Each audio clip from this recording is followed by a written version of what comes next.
She bought $180 worth of stock during the Great Depression. Then she didn't touch it for 75 years.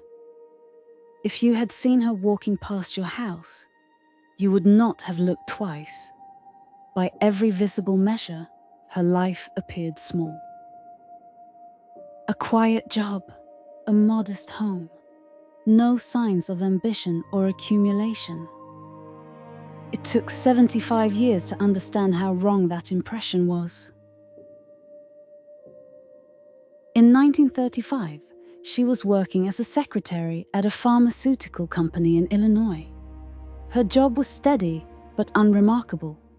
Her income covered necessities, not much more. The country was still recovering from economic collapse. Only a few years earlier, banks had failed across the United States. Entire savings accounts had vanished overnight. For women especially, financial independence was rarely discussed as a long-term goal. Ownership, particularly ownership of investments, was not a common expectation. That year, she bought 3 shares of company stock, $180 total. There is no record of her explaining the purchase, no diary entry, no quote. She bought the shares, and then she did nothing with them. She didn't add more later. She didn't sell when prices moved. She reinvested every dividend the company paid, and she left the rest alone. Time moved forward. The economy recovered slowly, then unevenly. Then it shifted again. During World War II, American industry expanded rapidly. Factories operated at full capacity. Pharmaceutical companies grew alongside wartime demand. The stock responded. The shares increased in value. She did not change. When the war ended and the country returned to civilian life, the economy reorganized. New industries rose. Old fears returned in different forms. The shares stayed where they were. When the Cold War introduced a long period of uncertainty, the shares stayed. When inflation rose and fell in later decades, the shares stayed. When recessions returned, the shares stayed. Her own life moved at a narrower pace. She lived in a small one-bedroom cottage that had been willed to her.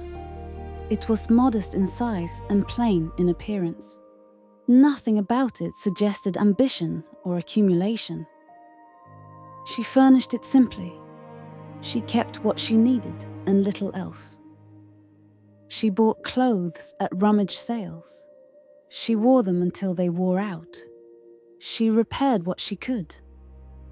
After her car was stolen, she didn't replace it. She walked instead. At first, the walking was practical. It saved money. It fit her routines. Over time, it became habitual. She walked through weather that caused others to stay home.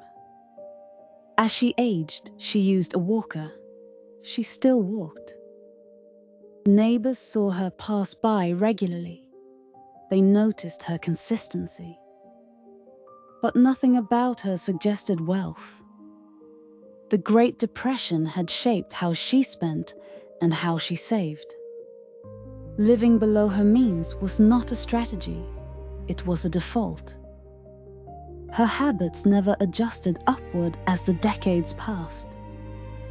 Meanwhile, the investment continued to change quietly. The company expanded its operations. The stock split. The number of shares increased.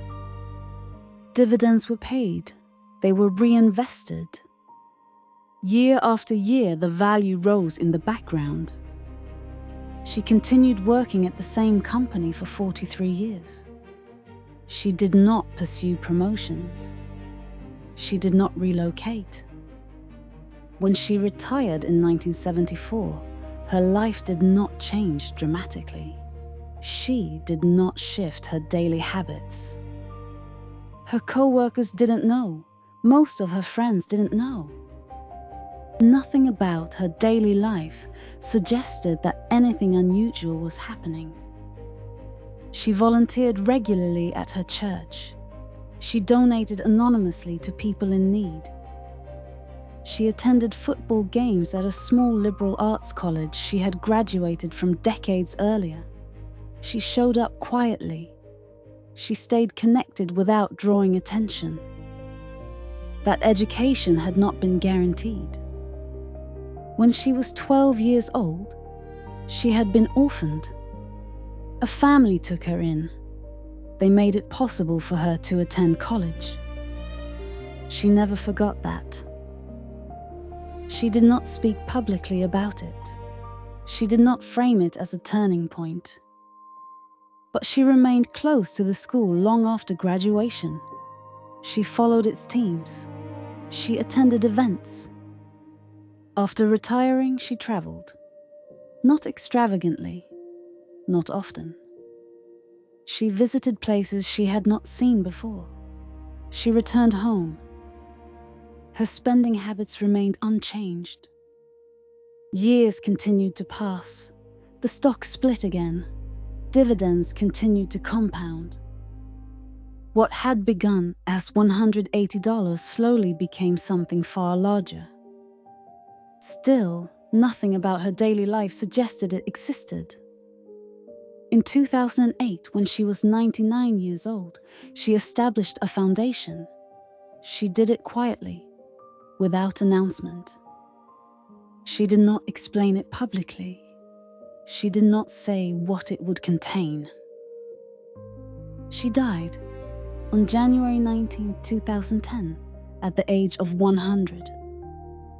When her attorney opened her will, the numbers became public. The 3 shares she had purchased in 1935, $180 total, were now worth more than $7 million. The reaction was disbelief. People who had known her struggled to reconcile the number with the woman they thought they knew.